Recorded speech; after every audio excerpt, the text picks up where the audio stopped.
I've got some bad news for all remote workers and aspiring remote workers, especially in the tech space in the US. Just last week, Amazon CEO Andy Jassy announced that all workers at Amazon are now going to be required to come back to the office 5 days a week, starting as soon as January of next year. In this video, we're going to talk about what that means to you, whether or not you work at Amazon, and what some alternatives are to having a now in-person job, because it looks like those remote jobs are all but going away very, very soon. Hi, I'm Justin Keltner, for those of you that don't know me, and on this channel, Entrepreneur Expat, we talk about all things to do with moving overseas, getting remote income streams created, and living and working in other countries so that you can have freedom to actually enjoy life on your terms. Make sure that you subscribe to this channel if that's something interesting to you so that you don't miss any of our upcoming videos. And like this video on YouTube because it helps us out a lot with the algorithm and it helps us with our goal of reaching 1 million entrepreneur expats and aspiring entrepreneur expats.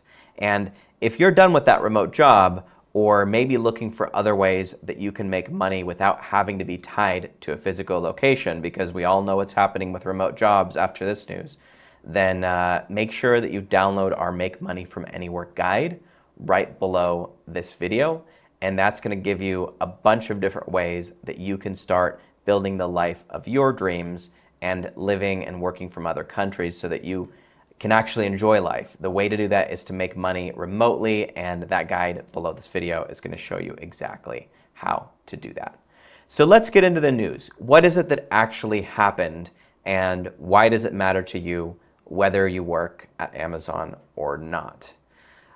What happened is that Amazon CEO Andy Jassy announced that all of these remote workers are now required to come back into the office.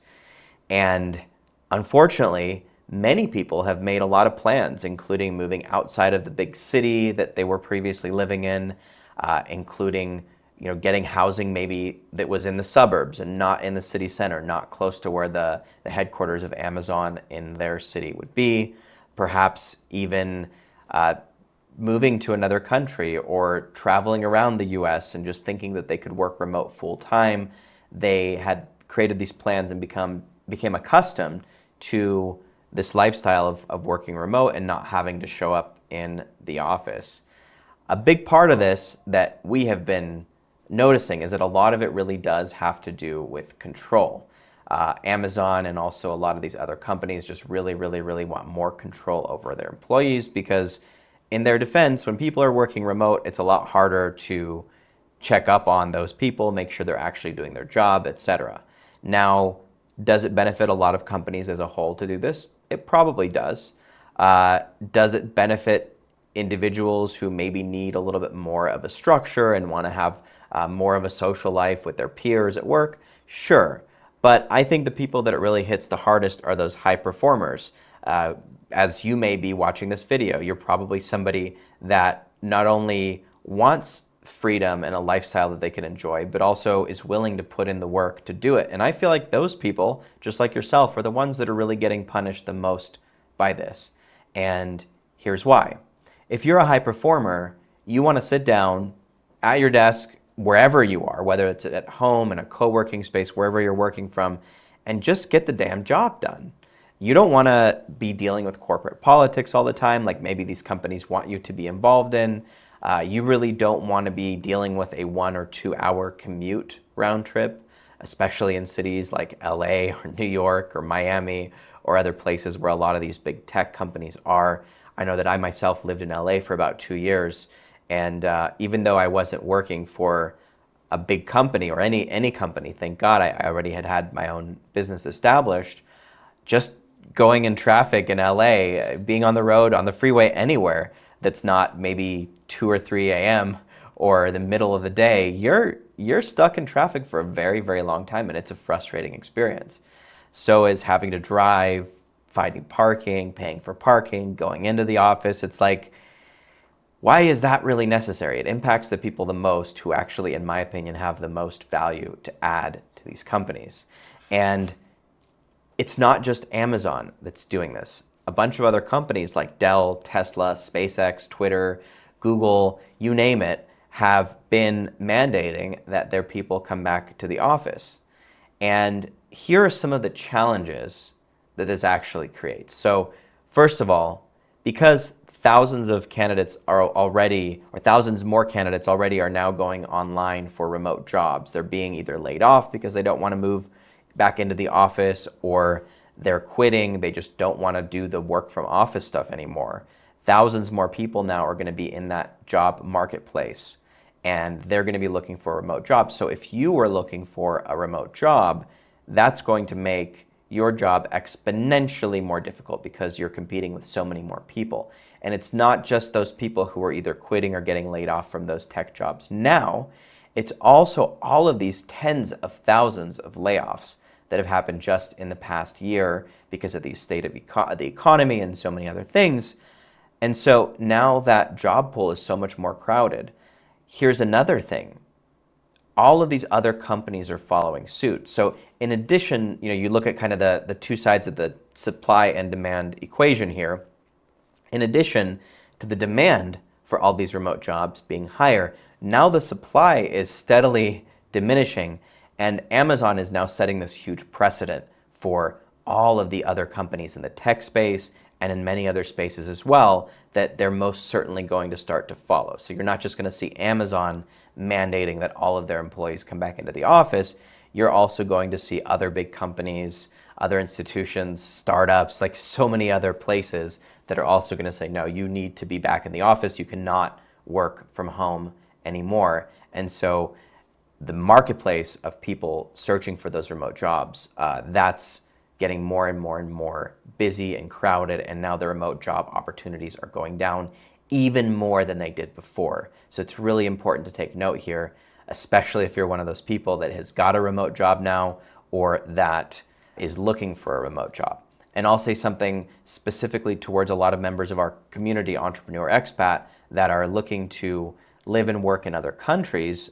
Ideally, you need either one of two things. You need a remote job or you need a business. As you know, if you've been watching us for any significant period of time, we're advocates of building your own business remotely because that's the only true way that you can really control your freedom, your destiny, and live life on your terms.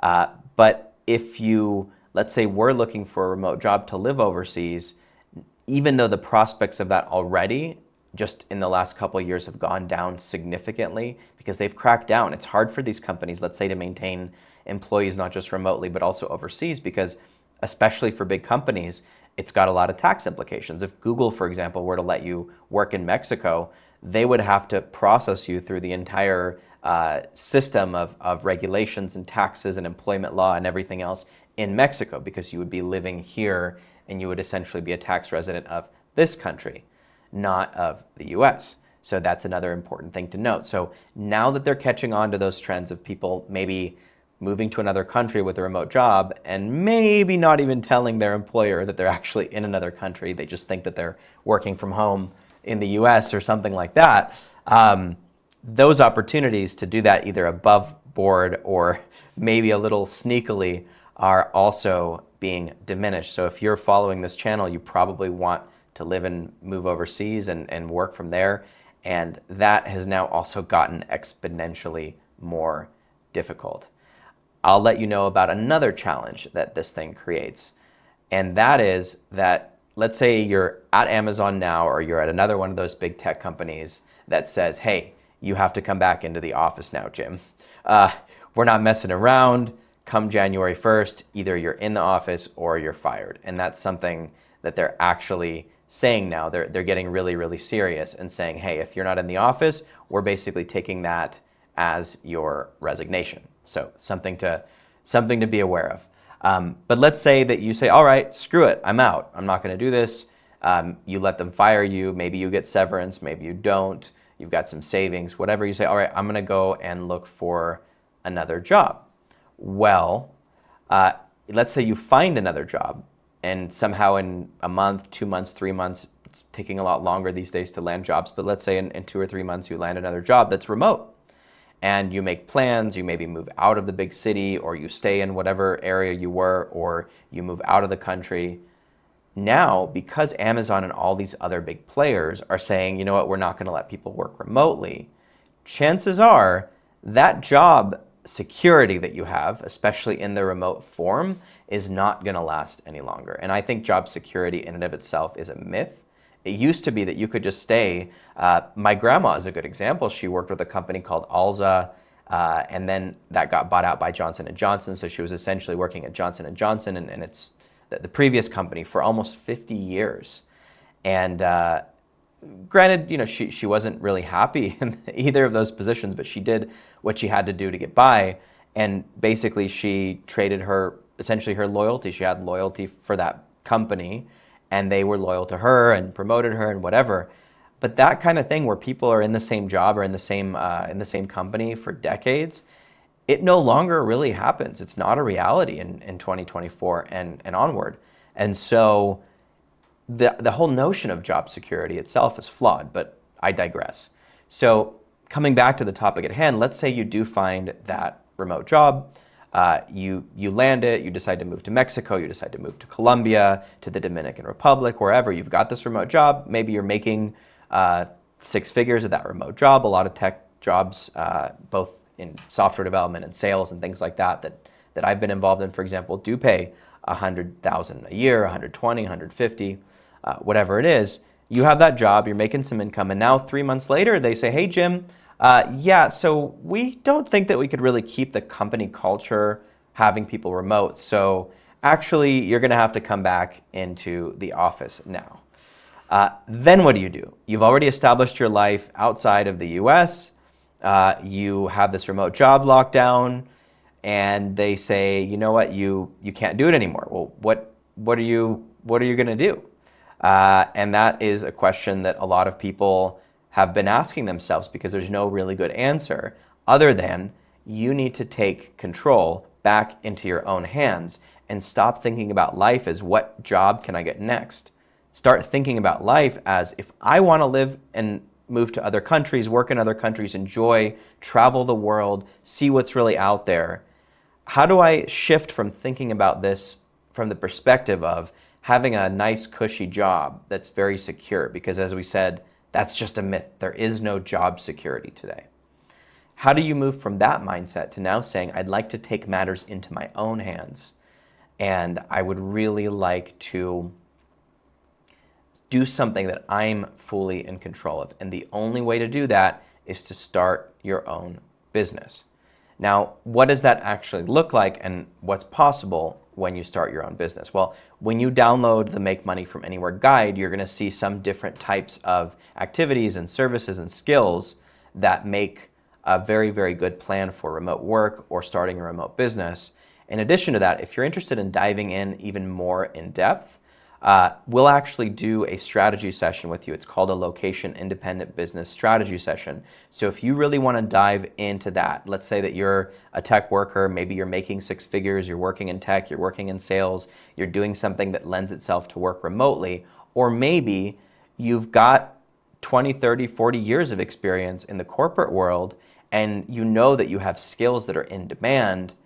Schedule that call with us, the location independent business strategy session, and we're actually going to go over your background, your skills, what you've done in the past, and we're going to help you understand how you can leverage those skills and turn them into your own business. Amanda and I have each been running our own businesses before we even met for over 15 years individually, and we know a thing or two when it comes to starting from nothing and leveraging your skills, leveraging your unique abilities to start something bigger than you. So make sure you schedule that strategy session just to give you kind of an idea of some of the people we've been able to help, and show you that it is possible. Whether you work with us or not, you really can build your own thing. We worked with Claudia, who went from making $7,000 a month, working 7 days a week, to making $17K per week in 45 days.